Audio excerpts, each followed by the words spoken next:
సోమనాథ జ్యోతిర్లింగం. గుజరాత్లోని సౌరాష్ట్రంలో సోమనాథ జ్యోతిర్లింగం మొదటి జ్యోతిర్లింగంగా గుర్తించబడింది.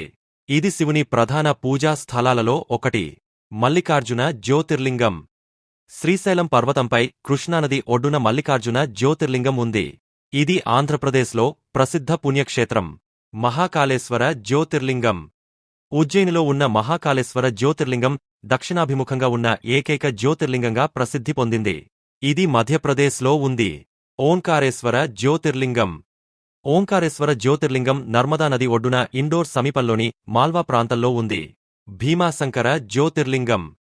మహారాష్ట్రలోని పూణే సమీపంలోని సహ్యాద్రి పర్వత శ్రేణులపై ఉన్న భీమాశంకర జ్యోతిర్లింగం కూడా ప్రధానంగా గుర్తించబడింది. కేదారనాథ జ్యోతిర్లింగం. హిమాలయాల్లో కేదార్ పర్వతంపై ఉన్న కేదారనాథ జ్యోతిర్లింగం ఉత్తరాఖండ్లో ప్రసిద్ధి చెందింది. ఇది అత్యంత పవిత్రమైన పుణ్యక్షేత్రాలలో ఒకటిగా భావిస్తారు.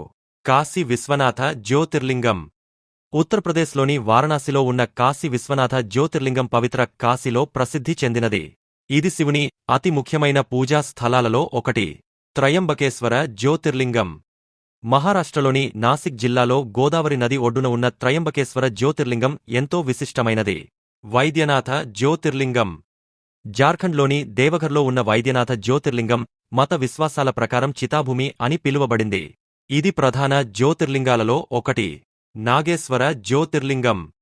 గుజరాత్లో ద్వారకాపురి సమీపంలో ఉన్న నాగేశ్వర జ్యోతిర్లింగం శివుని ఇష్ట ప్రకారం ప్రసిద్ధి చెందింది. రామేశ్వర జ్యోతిర్లింగం.